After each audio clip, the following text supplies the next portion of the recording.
What is going on, guys, and welcome to episode 6 of Form Check Friday. Let's bring some positivity about all of this, without all of this doom and gloom that's going on. But I hope you are all looking after yourself. Everything's going crazy, but let's be as positive as we can, okay, and keep moving forward with our goals, all right? So this week we are going to go through 3 videos. We're going to go through my own bench video. We're going to go through Shane's squat video. And we're going to go through Natalie's squat video as well. Okay, so let's have a little watch through my video first. This was a 110 paused for 3 sets of 5. Okay, so I actually moved pretty well. I absolutely hate bench, and I've never been a strong bencher, but I'm finally starting to see a little bit of progress.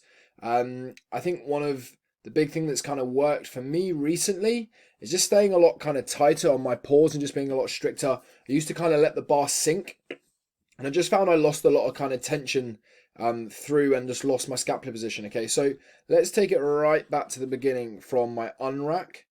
And you can see I let those shoulder blades sit back and down reasonably well, okay? My leg drive looks okay. Forearm position looks pretty tight.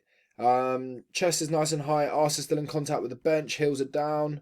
See, I can lose my hips slightly, so my bum pops off the bench. So one thing that I could do to kind of eliminate that is take my feet a little bit wider. That would just give me a little bit tighter base and keep those hips down, okay? Happens again. So I'm kind of losing a bit of force through my hips, but my hips shooting up and down. I think I need to press backwards and kind of think about sliding my feet away a fraction more. And that will keep those hips down as well.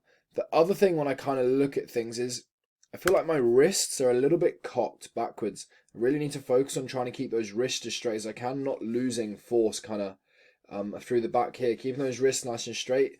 One way about doing this is making sure that the bar is kind of placed right in the directly over your wrist here in your hand, and then also just squeezing the bar as tight as you can. You'll notice if your hand's like this and you try and squeeze it, it'll automatically come a bit straighter, okay? The only other thing I would say is I think I lose my shoulder blades sometimes at the top. I think I over press, and I just lose that scapular traction. My scapula's a bit protract a little bit. So it's a case of me keeping that really tight, keeping that chest high throughout, and making sure that I'm really pinching them back the whole time. I do all right from the first couple of reps, keep it in a good position.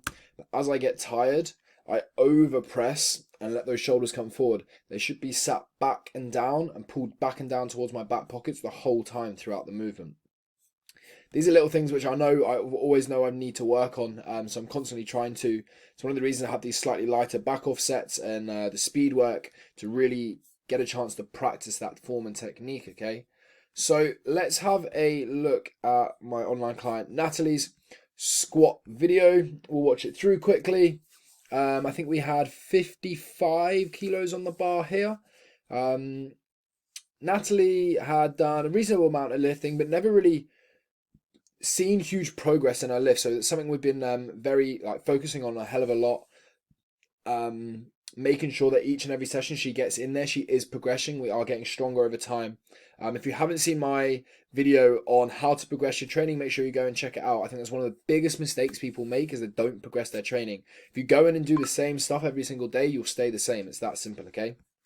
So, Natalie's squat's pretty good. Kind of looking at initially, she's getting much better at pushing her hips back and those knees a little bit wider. What I think she could do is I think she could bring her hands a little bit closer together. This will just allow her to stay a little bit tighter and help her to keep that chest up and keep that upper back a lot stronger.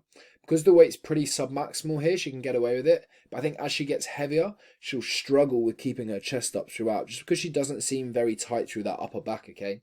So if she brings her hands a little bit closer, and as she takes her head under the bar, so she unracks it, really think about squeezing the shoulder blades back and tight, getting as tight as she can through her upper back, thinking about bending the bar over her the whole time. She'll engage her lats, traps, everything like that a lot more, and the more muscles that we can engage, the stronger she will be, okay? But apart from those little things, it is very, very, very nice. She's got awesome control, good depth, weight distribution looks not too bad. She may be creeping into her toes very, very slightly, But if she was to wear a pair of kind of flat-soled shoes like Vans, Converses, or even just go barefoot, I think this would help that a lot. She's pretty good, got pretty good mobility, okay? So well done, Natalie. Just maybe bring those hands a fraction closer together on the bar, and then just really focus on thinking about pulling the bar down and bending it over your back, really activating those lats and traps, okay? Keeping as rigid as you can throughout the movement. Now let's have a look at Shane. Shane has been a client of mine for quite a while now, probably coming up to 9 months or so. He's been absolutely smashing. We've kind of been on a bit of a lean bulk and just seeing how strong we can get. So this was 150 for 2 sets of 2, which is pretty big. Bear in mind, Shane is just over 80 kilos, so we're approaching the 2 times body weight for reps, which is awesome. As you can see, Shane is pretty tall. He's about 6'1", probably maybe 6'2". So he's got real long legs, but he hits his depth really well in his squat. It's been a big work on more his stability than anything.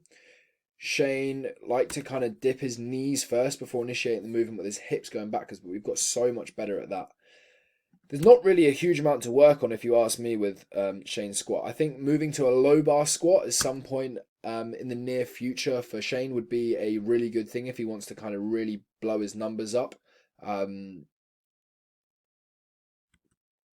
the only kind of real thing I would say from this angle is I think he just is pretty good. I think his bracing's pretty tight. There's not really much to kind of fault on. We lose our lower back a little bit on that second rep. So as we kind of come down, we maintain a real nice position. There's a little thing to work on as well, actually. We maintain a really nice position, and then he comes up, and we just kind of lose that fraction as we try to drop those knees forward. As he comes up, if he thinks about pushing his head back into the bar and squeezing his bum from both angles, that will pop up a lot quicker. If we rewind and we kind of have a look at how he initiates the movement, I see this mistake with a lot of people, okay? It's kind of tilting your hips to initiate the movement rather than hip hinging. So, you see how Shane sticks his bum right back to initiate the movement there? Okay, this is going to be meaning that his spine is started to arch, okay? We want to maintain a neutral spine and then bend at the hips, all right? So, imagine your hips was a bucket of water, and if you tilt it like this, the bucket of water's come out. But if you move it and maintain a stable position, you won't lose the water, okay? So that's what he's got to imagine doing. If he keeps that core a little bit tighter when he initiates the movement, that'll help him, okay? Yes, push your hips back, but don't arch your lower back to do it, okay? Maintain a neutral spine throughout, okay? But awesome work, Shane. I'm excited to hit our testing next week when I hit some good numbers, okay? Guys, just a quick one this week. Obviously, we went through a bench, a squat, and another squat. Thank you all for watching. Make sure you all look after yourselves, and I will see you in next week's Form Check Friday. So remember, if you want your video featured, please email it to theaestheticstrength@gmail.com or send it to me in a DM via Instagram, and it's Simon Johnson Fitness. Thank you very much, and I will see you in the next one. Peace.